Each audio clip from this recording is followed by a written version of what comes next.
But there are people who do not believe that you should serve out this term of office given your behavior in office.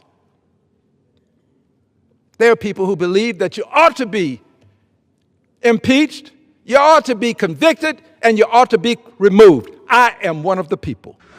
To a reckless, ruthless, lawless president, indicating that your time in office as a reckless, ruthless, lawless president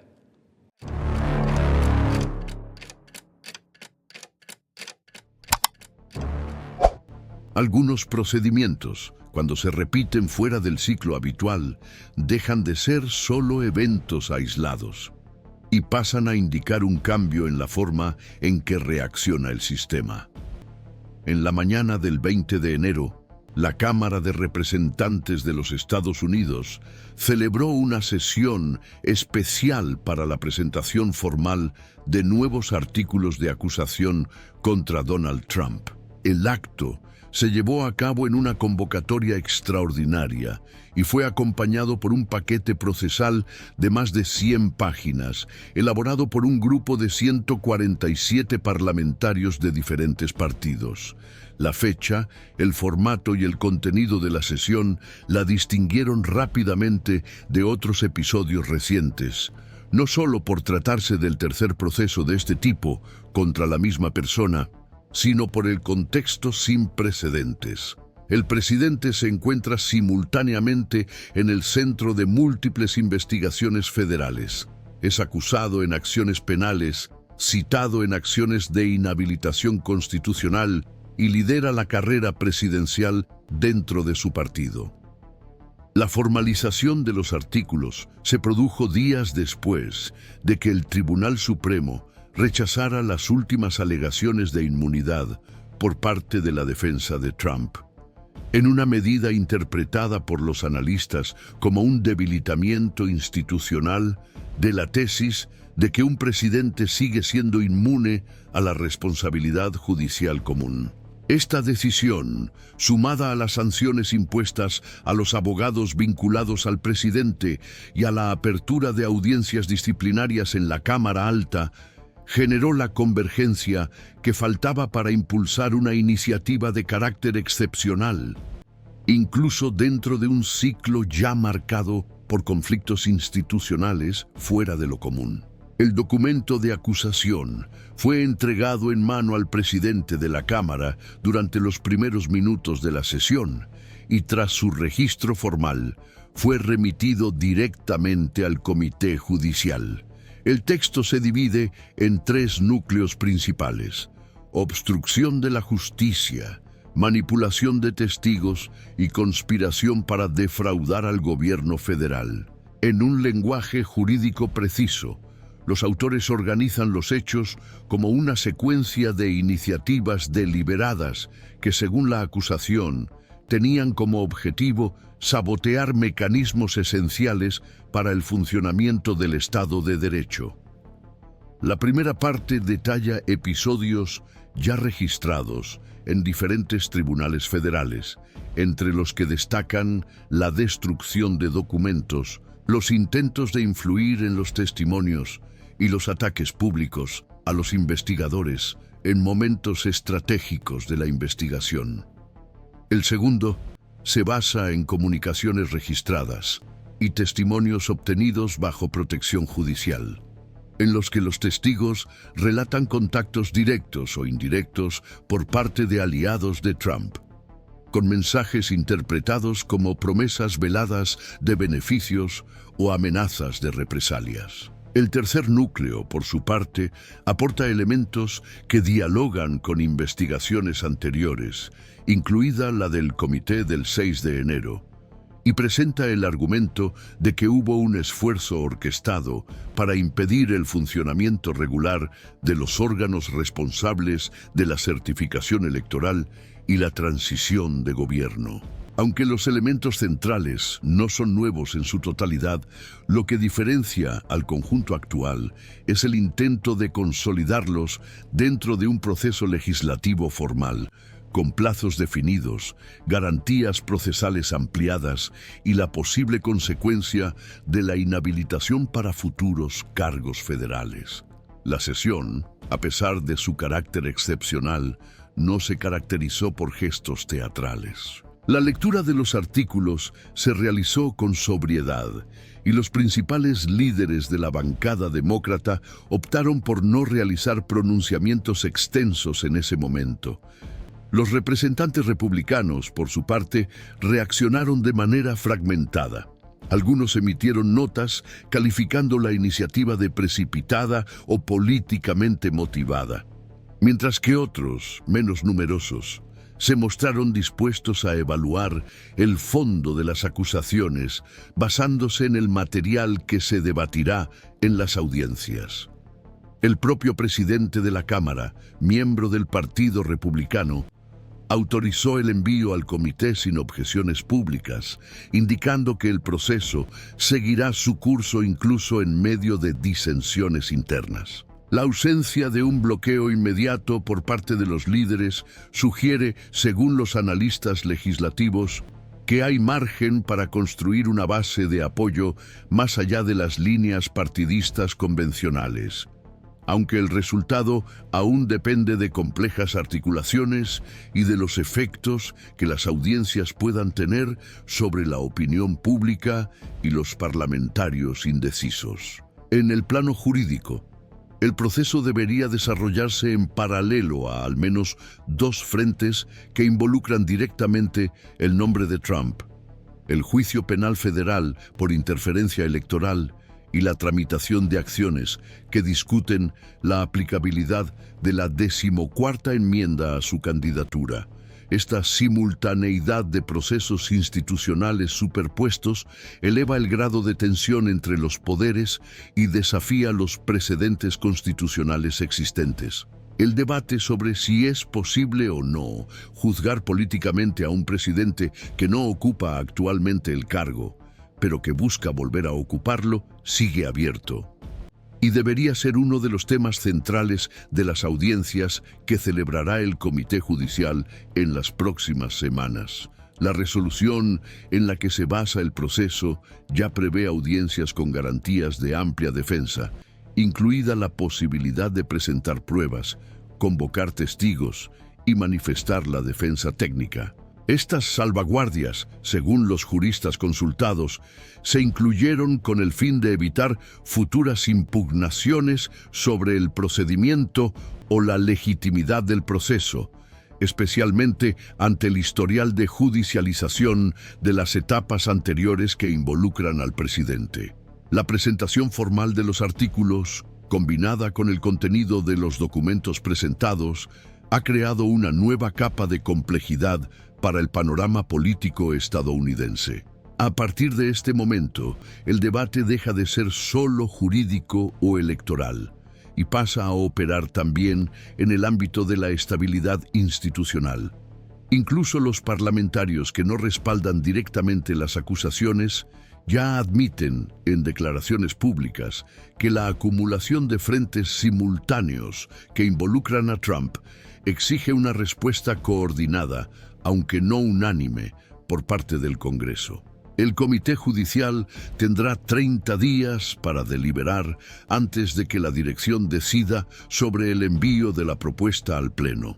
Dentro de ese plazo, el contenido de las audiencias y la forma en que se presenten las pruebas podrán influir no solo en el voto de los parlamentarios indecisos, sino también en la percepción de sectores de la sociedad que hasta ahora no se habían posicionado claramente sobre el papel del Congreso en episodios como este. En momentos en los que se superponen los litigios jurídicos y los procesos legislativos, es esencial seguir los detalles con precisión.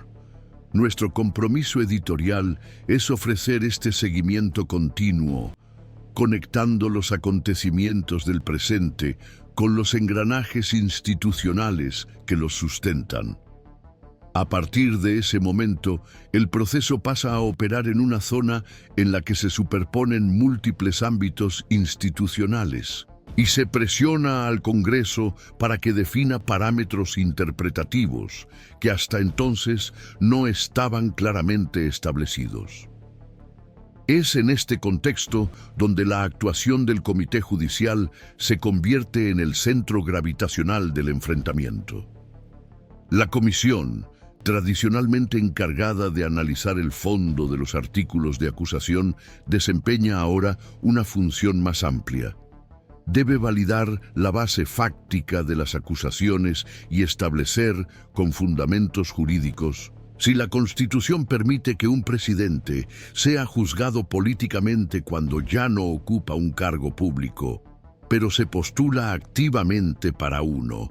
Esta doble función, técnica y política, confiere al proceso una complejidad sin precedentes.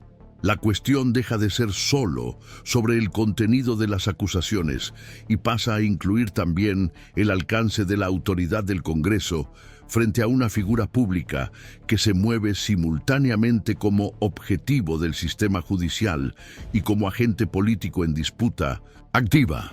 Las primeras sesiones del comité ya han sido programadas, con audiencias públicas y presentación de documentos por parte de los autores de los artículos. También se ha invitado a participar a representantes de la defensa de Trump, con garantías expresas de presentación de pruebas, testimonios y manifestaciones orales.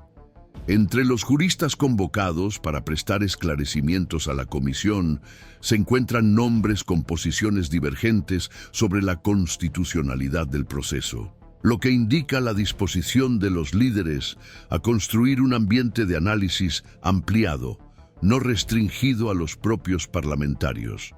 Uno de los puntos que tiende a concentrar la atención es la interpretación de la función del juicio político como herramienta de descalificación futura, no solo de destitución inmediata. Esta interpretación ya ha sido objeto de debate en ocasiones anteriores, como en el juicio celebrado tras los acontecimientos de enero de 2021. Pero sigue sin consolidarse de forma definitiva en la doctrina o la jurisprudencia. El precedente abierto en aquella ocasión, en la que el Senado decidió celebrar el juicio incluso después de que hubiera terminado el mandato, se retoma ahora en circunstancias diferentes. Trump ya no está en el poder, pero busca explícitamente volver. Esta convergencia ayuda a entender por qué el debate actual no puede interpretarse simplemente como una repetición de los procesos anteriores. La naturaleza acumulativa de las acusaciones y la presencia de nuevas pruebas extraídas de procesos judiciales posteriores alteran el alcance de lo que se está analizando.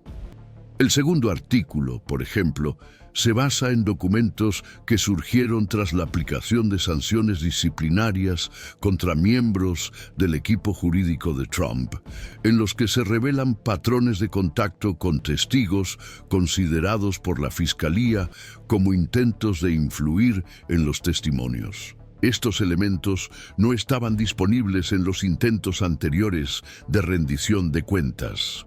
Además, la incorporación de registros de comunicaciones obtenidos mediante autorización judicial amplía la base probatoria a un nivel que, según los autores, permite caracterizar la conducta como no episódica, sino sistemática. Este punto ha sido destacado como fundamental por los expertos que siguen los trabajos de la comisión.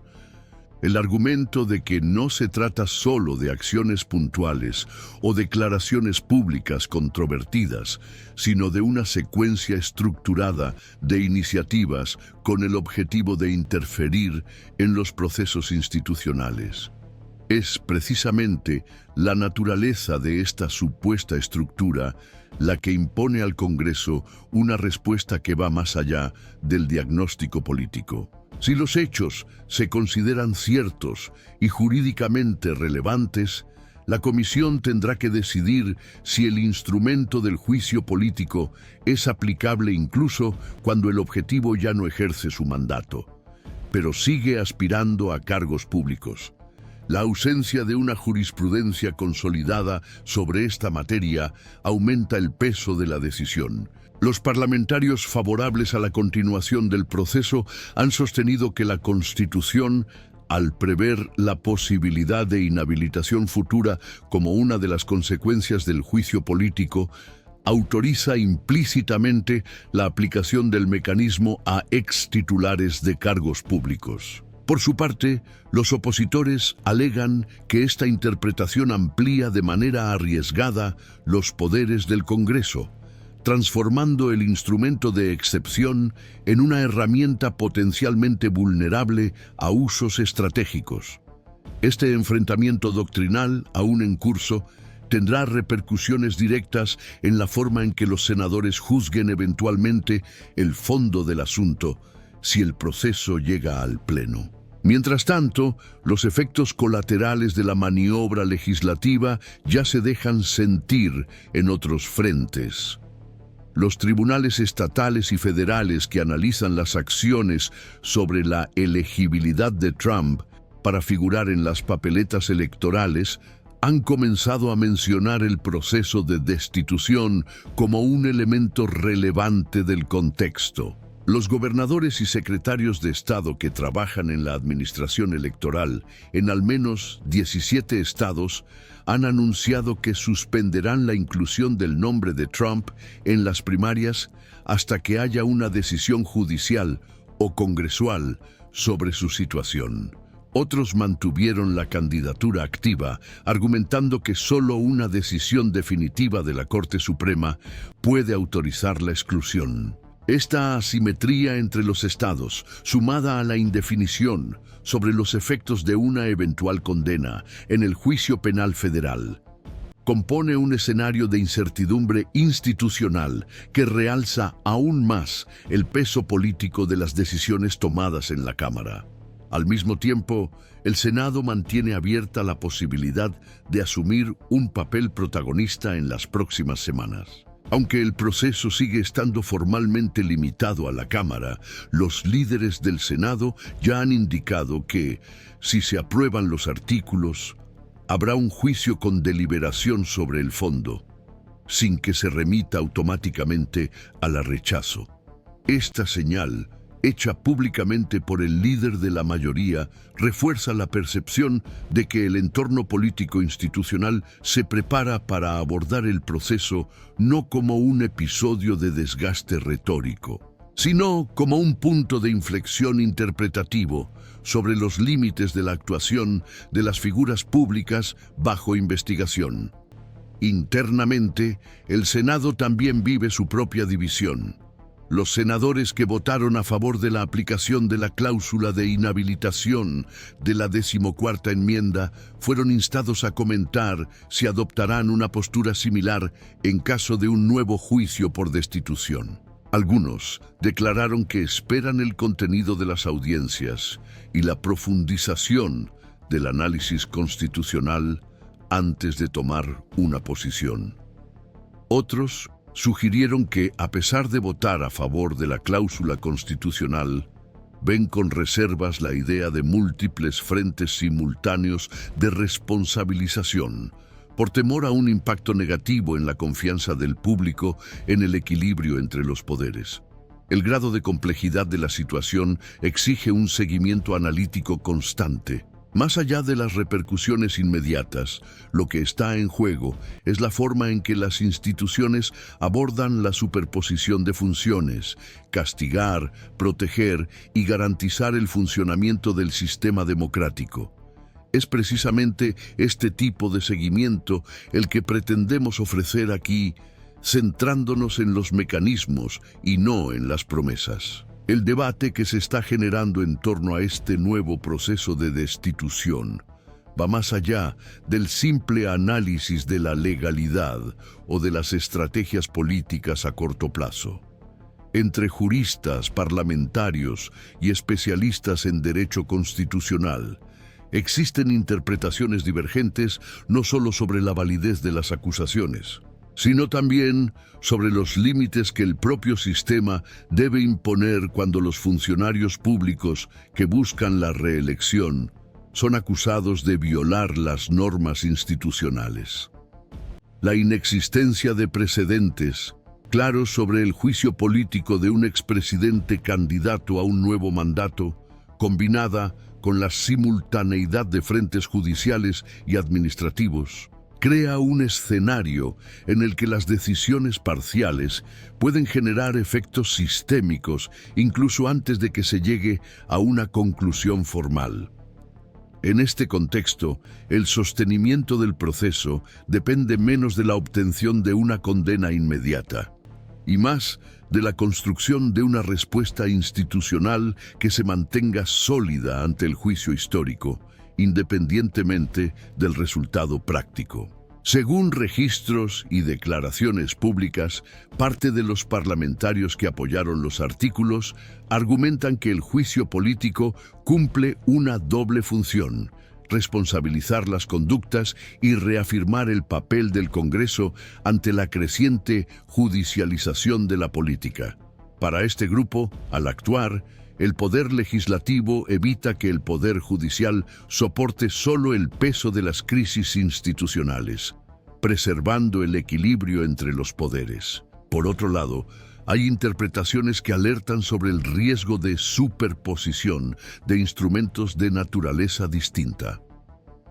Según esta línea crítica, las sanciones penales, electorales y los procesos administrativos ya en curso serían suficientes para hacer frente a las conductas atribuidas a Donald Trump, y la insistencia en el juicio político podría interpretarse como un exceso institucional. De este modo, la disputa trasciende la mera legalidad y se centra en la delimitación del papel de cada poder ante situaciones excepcionales. Los expertos con un enfoque histórico destacan que los episodios de ruptura institucional en Estados Unidos rara vez se han resuelto mediante un único mecanismo. La reconstrucción tras el escándalo de Richard Nixon y las repercusiones del caso Irán-Contras se recuerdan como ejemplos de respuestas en capas, con distintos órganos actuando de forma paralela, a veces redundante, cuando se percibe un riesgo para la estabilidad republicana. La diferencia actual radica en la extrema simultaneidad. Acciones civiles y penales, debates sobre la inelegibilidad, procedimientos administrativos estatales y un juicio político en curso en medio de la carrera electoral. Esta acumulación crea continuos retos logísticos e interpretativos, lo que obliga a los actores a reposicionar sus argumentos con cada nuevo movimiento, a menudo sin tiempo para evaluar íntegramente los efectos del paso anterior.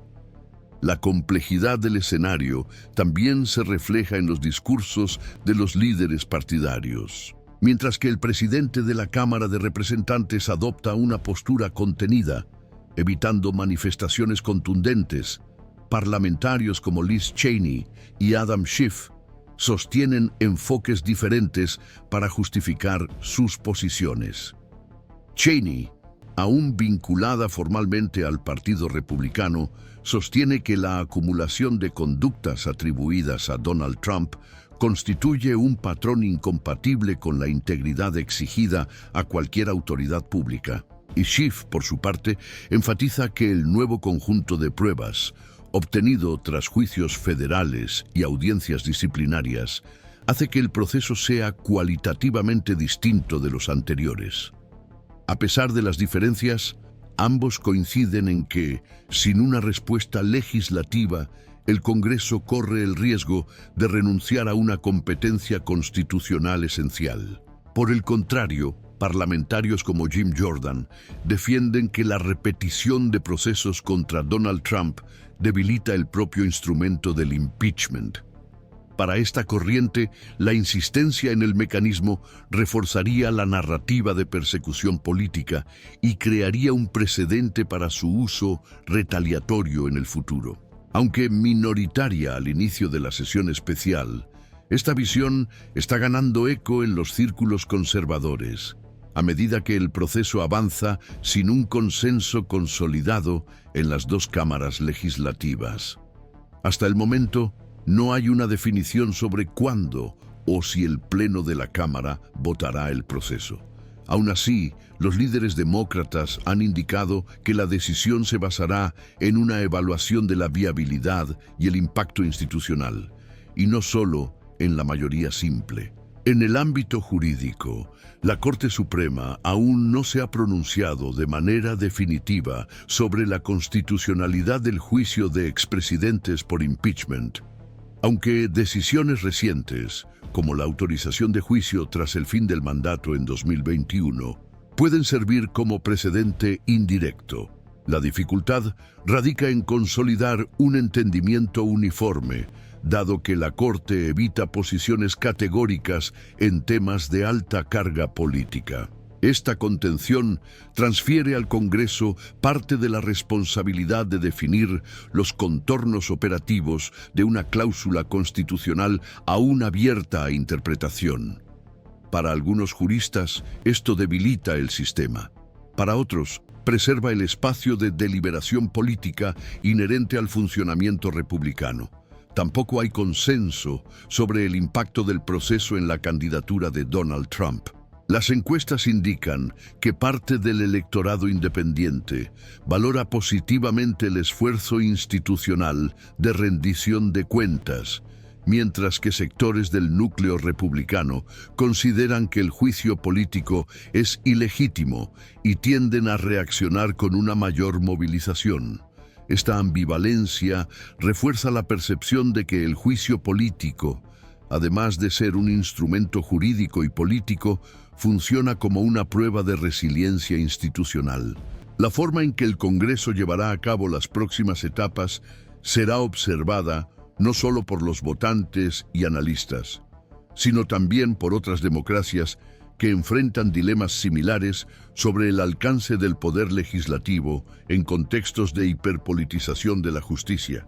Independientemente del resultado formal, el episodio se consolida como un estudio sobre los límites funcionales de las herramientas constitucionales en escenarios de alta densidad institucional. La interacción entre las pruebas documentales, las disputas políticas y las interpretaciones jurídicas obliga a los actores a lidiar no solo con las normas, sino también con los efectos de sus decisiones sobre la percepción de legitimidad. El proceso ofrece una oportunidad única para observar cómo reacciona una democracia cuando sus instrumentos tradicionales se convierten en objeto de disputa. Seguiremos cada etapa con atención detallada, ofreciendo contexto institucional y análisis fundamentado sin anticipar conclusiones, pero destacando lo que cada movimiento revela sobre el funcionamiento de la democracia.